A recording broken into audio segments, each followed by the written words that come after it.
Thank you for joining the Preston Olson Show, episode number 5. Welcome again. Glad to have you here. I always like to start off my show with a little bit of monologue, so this is what I have for you today. People don't respect law like they used to. Hip hop artists or rappers are taken more serious than the real issues themselves. The press build these people up and help promote the ignorant fantasy world portrayed in the music videos. Talking politics is divisive, and talking entertainment is welcoming and accepting in the world we see today. We try our best to wake up and do our job well, living our life the right way, but when society tells us to live in a fantasy world, we simply need to reply, back off. Thank you for joining the Preston Olson Show, episode number 5. Let's have some fun. The reports are out about what's going on with 401ks and what could be going on with your 401k.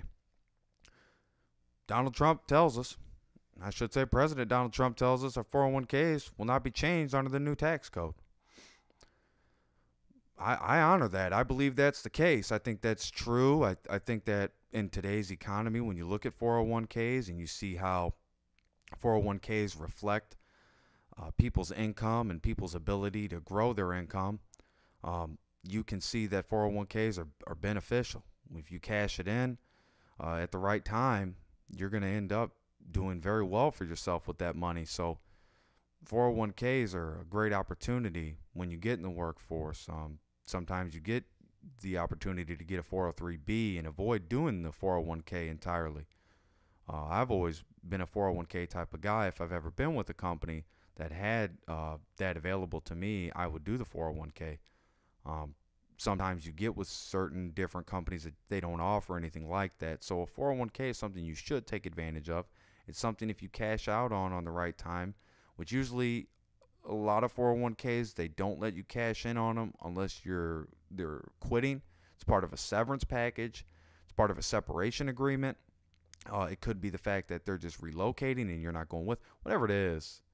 And that would probably fall under separation agreement. But I'd say whatever it is, whatever it comes down to, having the 401k and having that in your pocket is going to make a big difference in the long run of things, especially if you have kids, you have a family, other things you need to worry about besides yourself. The 401k, there is no changes coming to the 401k. There is nothing out there. I mean, there might be some far left media like Salon.com. There might be some far left news organizations like MSNBC or CNN, whatever it is. There's no changes coming to your 401k. It's not going to be touched. The new tax code specifically doesn't and just read what they're putting out. I mean, it's garbage. It's a hot mess. But the 401ks won't be touched. It's going to be fine. I mean, a lot of times you're going to see this filth in the media. You got to look it up. You got to look who else is saying it. And if you don't find anybody but the far left saying it, not even middle of the road organizations that just lean one way or the other, if you only see it from one side, then it's one-sided. I mean, it's very simple. It's not a hard concept to take in effect here. 401k is a great opportunity, a great investment for you in your future. Don't back out of it. Don't be scared. Don't be worried about what the president might do to your 401k. There's nothing he's going to do to it. It's a myth. What to do about North Korea by October 31st. This was reported by USA Today. This is a big story. What's going on here is North Korea has to either be labeled as a terrorist state by October 31st, or otherwise they're not going to be on that list.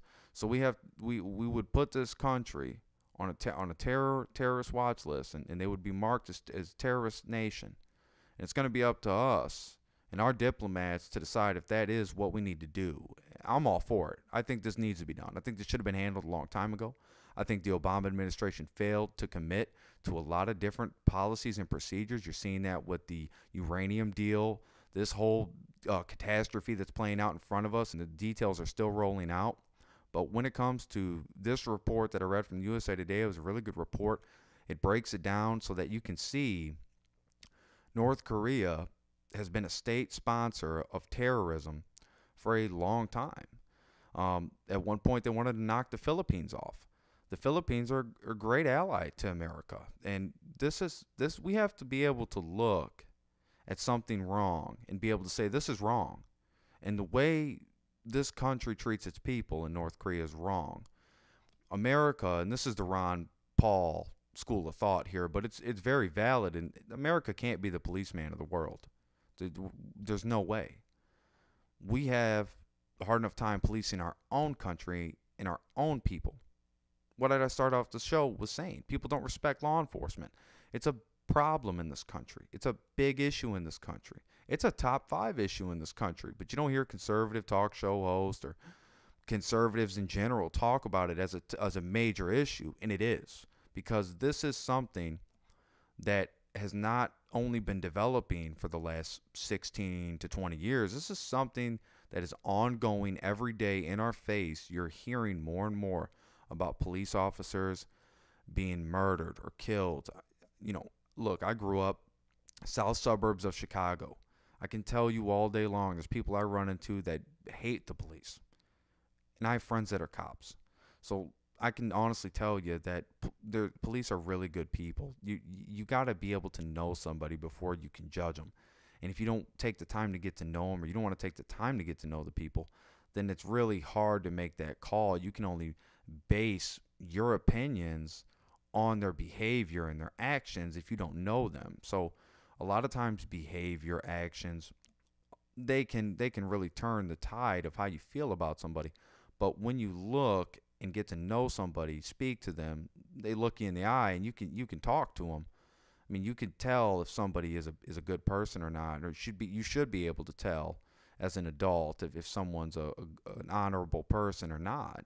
That's what adults do. We have to be able to feel each other out and kind of get to know each other. And from there, we're able to decide, is this a good person or is this a bad person? A lot of that could be based on actions or behavior. But also, facts can be construed to prove one person's point or another person's point. So you got to look at all the realms that go into a human being, and you have to be able to look at a person and say, is this person a good person? Is this person a bad person? When you look at North Korea, you see Kim Jong-un. You see the top military diplomats around him. And I don't see anything diplomatic about these people. I don't see anything that has been diplomatic when it comes to North Korea. They still don't even have a treaty with South Korea. After this long, it's a truce, and a truce is only as good as me telling you I'm not going to fight you. And then, what good does that do if we have a problem? So the biggest thing that I get out of this is by October 31st, we have a crucial decision to make in this country. Are we going to stand here and idly sit by while North Korea launches missile after missile after missile? And I've talked about this on shows prior. When I used to do the River Street podcast, I talked about this. What happens? What happens when they shoot a missile and they hit a country intentionally, unintentionally, whatever have you? Once they get this close to the point where they were flying and shooting missiles over Japan, this is a serious problem. This country in North Korea, this country has serious problems, and we have to be able to be aggressive towards this country. Otherwise, they will play the aggressor, we will play the sheep, and they will try to herd us up. And, one thing North Korea is doing is they are sticking to their word. I had a good conversation with a friend of mine today. North Korea is sticking to their word. When they say they're going to fire a missile, they fire a missile. It's true. It's a reality. It's what they're doing. So for us to sit by and not be able to look at that and say, that's wrong, that's terrorism, we've said not to do it, you still do it, is completely and utterly demeaning to every American citizen in this country and every conservative in this country as well. Anybody that loves the Constitution, anybody that loves limited government, if you love these things, you have to be able to look at a nation like North Korea and stand up for what's right. You have to say that's wrong, how they act is wrong, how they treat other nations is wrong, and how they treat us, most importantly, is wrong.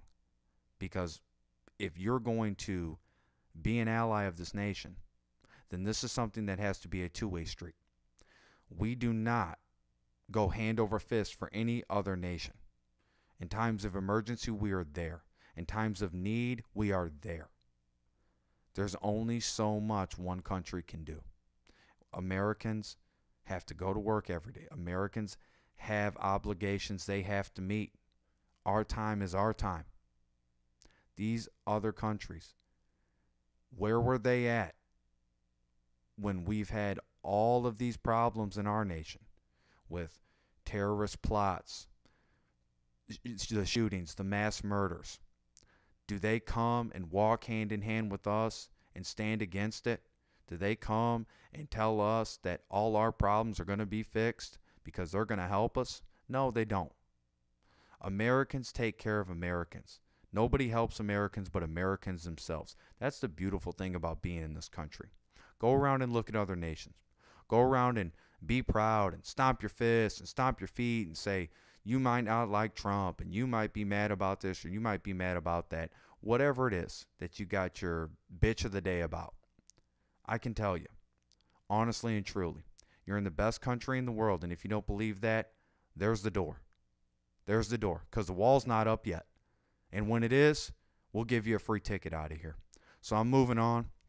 We got Senators Jeff Flake and Bob Corker. Senator Jeff Flake on his way out. Senator Bob Corker on his way out.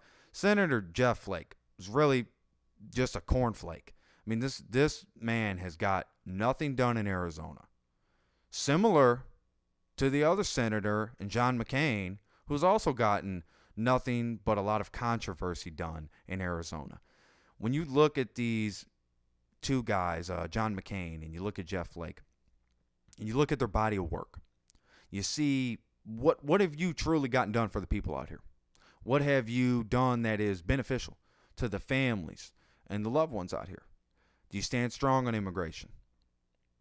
Jeff Flake doesn't stand strong on immigration, and John McCain is wavering in his ability to stand strong in immigration, and he's been that way since day one when he got into politics. Look back at the tapes. Look back at history. It's all there. There's no lying when it comes to history, especially when it's on tape. What you have to remember is that John McCain is a different type of human, right? He was a POW. He experienced tragedy.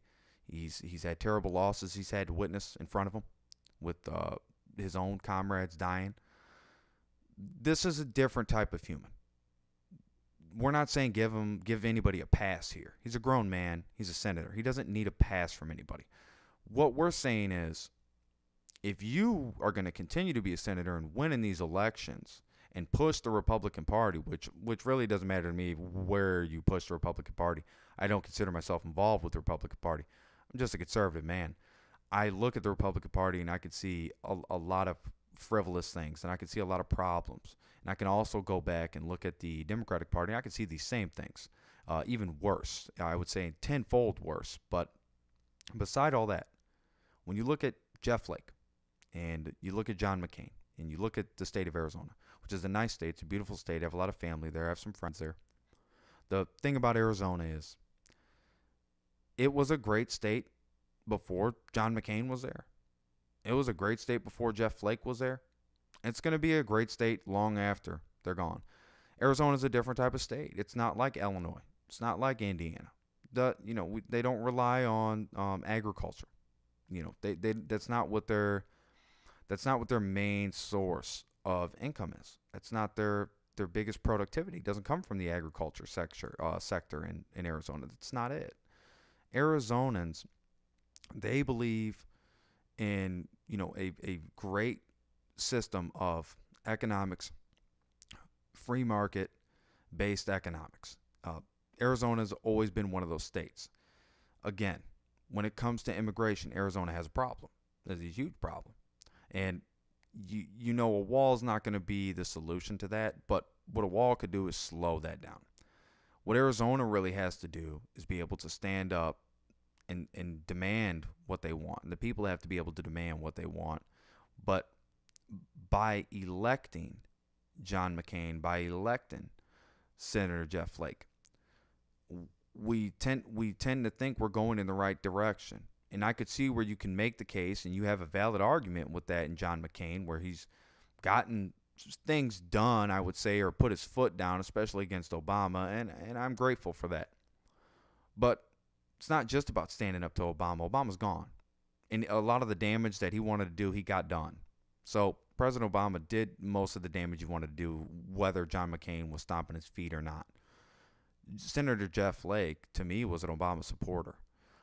To me, from day one, he didn't like Trump. So for him to come out now and say he doesn't like Trump and he didn't, he maybe liked him before, and he's really unsure of himself. To me, I mean, it's what it sounds like to me. He's unsure of himself. I mean, number one, you're fighting a losing battle because you're on your way out, and honestly, no one knew who you were. We don't know a lot of people don't know who you are.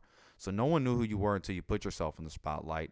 And you did it too late, buddy. You're on your way out. So what was the purpose? What was the point? Is it just to build up the left? Is it just to put that thorn in Donald Trump's foot? What is it to do? I mean, I don't get some of these things that go on. And maybe the media is just blowing this out of proportion. A lot of times that's the case. But enough about Jeff Flake. What I'd like to focus on is Senator Bob Corker. See, people tend to forget history and recent history as well. Senator Bob Corker, and this was only a few years ago. This was something Ed Schultz reported on. And believe me, I don't like Ed Schultz in any way, shape, or form, but this is something he reported on, and just follow me here. Bob Corker, Senator Bob Corker, in his home state, he was assumed to have blocked a union vote from workers in the auto industry wanting to unionize. He took a lot of heat for that. Move forward, right? Let's fast forward time. What has Bob Corker got done? To me, he's one of those guys that's just flown under the radar. He stayed just kind of stayed out of the public spotlight, just kind of kept pushing slowly, threw his support behind Trump, then took his support back. Wants to call Trump mentally not stable for the job. But let's look at actions. What you've done, what you've accomplished, you couldn't count the things he's done on one hand. You couldn't count them because there's not that many things he's done. That's the sad part when you look at this. When you look at Republicans, when you look at the party, when you look at these people that get elected, and I don't know how, but these people get elected by people that want this Senator Bob Corker, they wanted Senator Jeff Flake. For whatever reason, they wanted these people to represent them. I don't understand it. It's like Illinois politics. A lot of it I just don't understand. Why even put them in there? I mean, if you have a choice between the lesser of two evils, that's not a choice. Okay, you're basically, that's a concession, right? You're conceding. Okay, you've lost. You have no faith in either one. So I don't like that argument. It's like people say, "Did you vote for Trump?" Well, I didn't vote for Hillary Clinton. Well, what kind of answer is that? That's not a real answer. That's what lawyers say. That's lawyer talk. It's slick talk. It's no good. What you have to remember is that just because, lawyers are able to manipulate you or they're able to change your mind or whatever it is, that you have to be able to hold true to your values. I speak about values a lot. You have to know what your core values are. You have to know as a conservative what your values are. Being a conservative doesn't mean you get to change the values to accommodate your conservative view. Okay, conservative values are conservative values. They've been the same. They've stayed the same. They were in the party of Lincoln when Lincoln started the Republican Party. This is conservatism.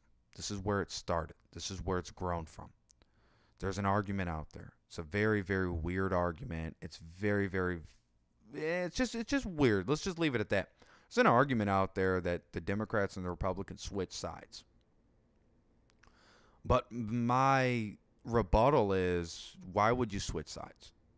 Because if that's the case, they wouldn't be that stupid. They would grow on the fears of people. They would grow on the unwillingness and the inability of other people. They wouldn't just concede. Politicians don't concede anything until they're out. They don't concede a thing. When have you ever seen them do that? They don't. And if they do, they're on their way out.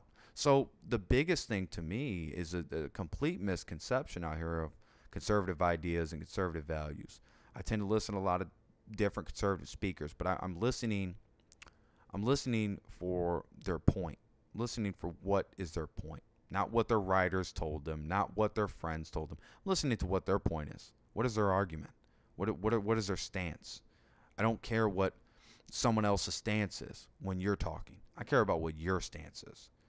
My stance on Senator Jeff Flake and Senator Bob Corker is they're on their way out, and I wish they would have gotten out of politics a long time ago. That's my stance on those two bozos. But I'm moving on. Last topic I really like to get into is a fun topic, because everybody wants to have a little bit of fun. When you talk about politics, you don't always get to have as much fun as you want. Bernie Sanders will run as an independent candidate in 2020 for president. Salon.com was the first to report this. This was a big deal for them, being the far left magazine that they are, and still being able to find a way to pull a hit job on Bernie Sanders. This is just a classic case of liberalism. This is a classic case of what progressivism does to your mind and to your vision and your views and your value system. It's terrible for you. Nazis were socialists, right? The Russians are socialist right now. So when you tell me, and I've seen this in local papers around here, I'm seeing this in a lot of different places, that socialism is alive and it's breathing. You're basically saying that the level of communism that exists is not good enough, because there are still communists around. There's still a communist party. There's a communist party in California right now organizing to break California off from the Union.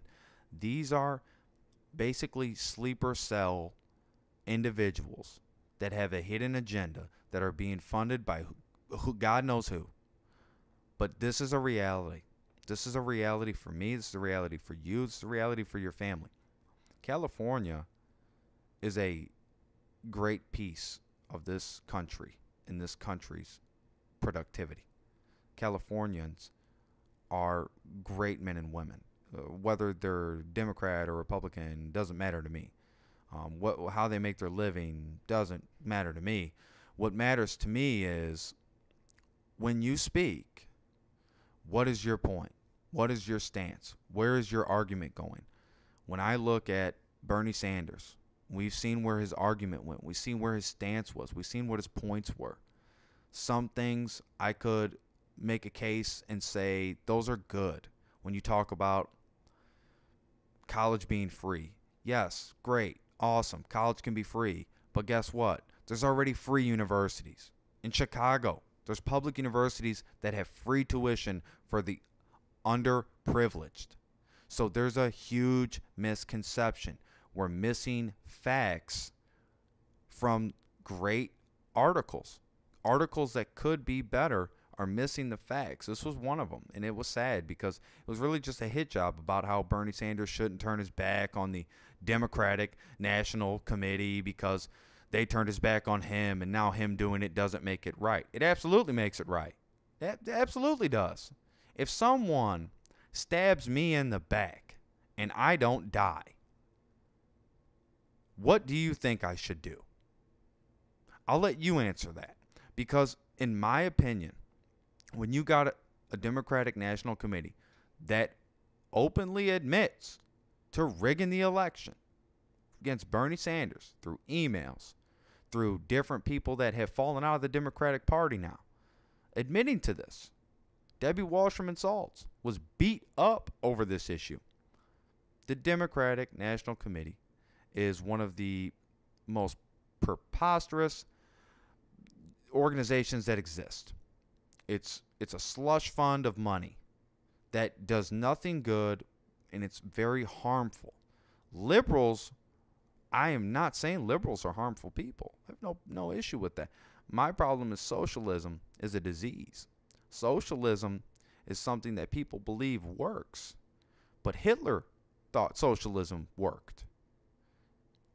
You need to do your history. You need to do your research. You need to do your homework. You need to take your facts and fact check them.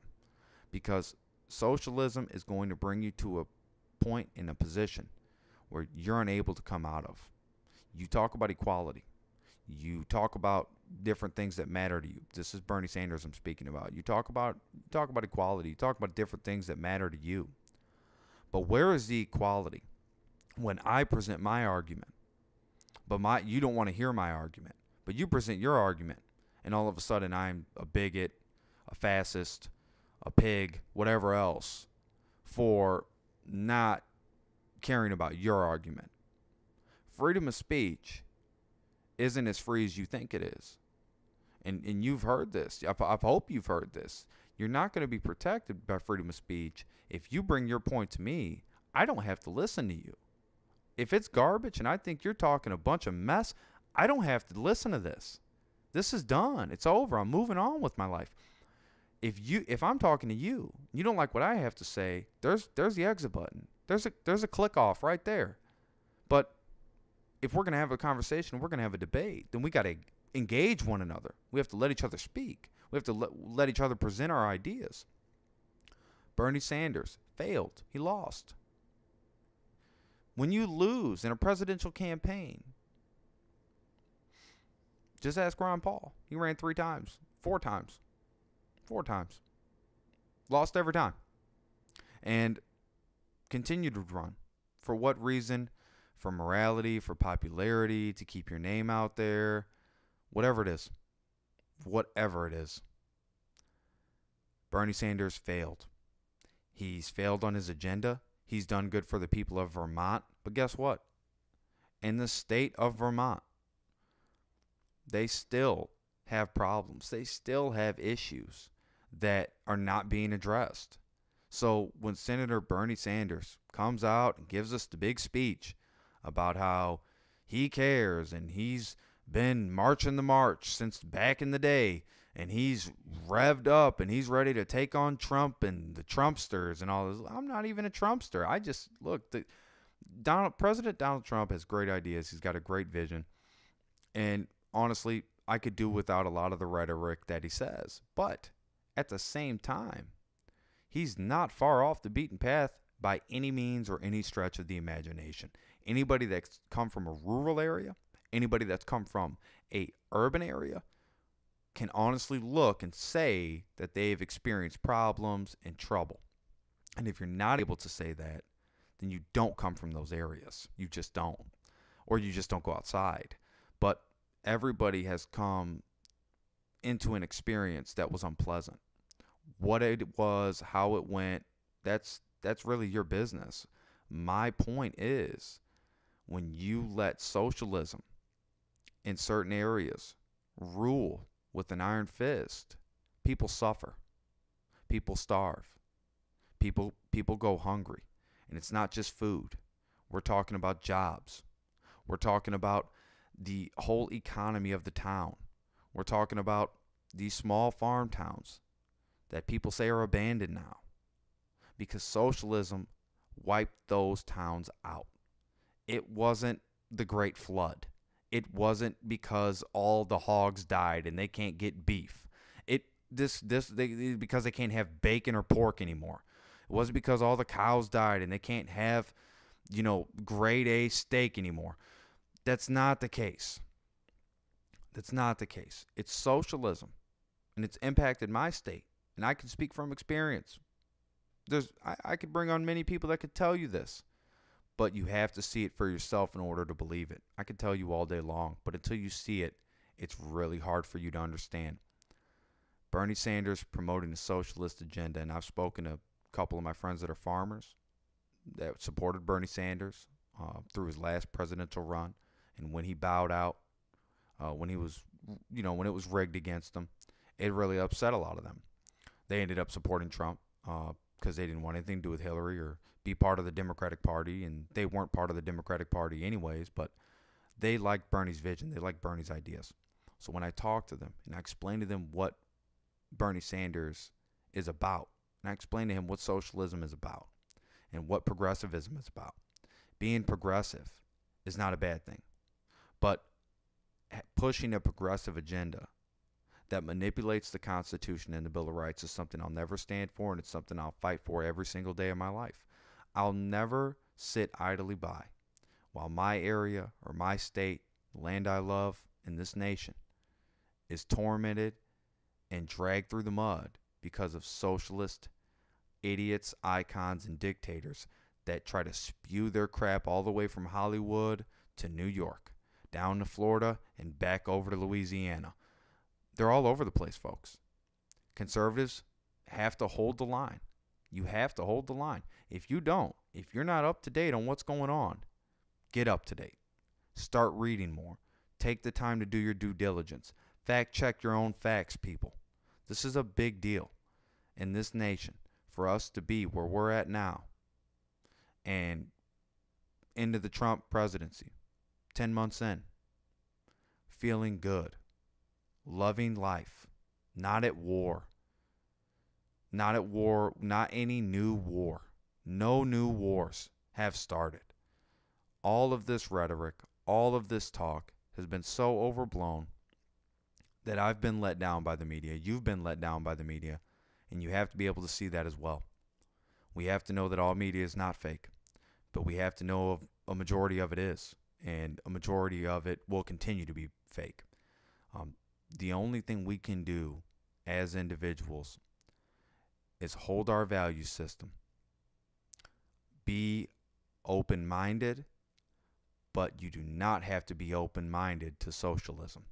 Ladies and gentlemen, that is all I have for you on the Preston Olson Show, episode number 5. Please tune in to the Preston Olson Show, episode number 6. I thank you for joining me. It's a pleasure as always. Just like the hands of time, I'm turning it over to you.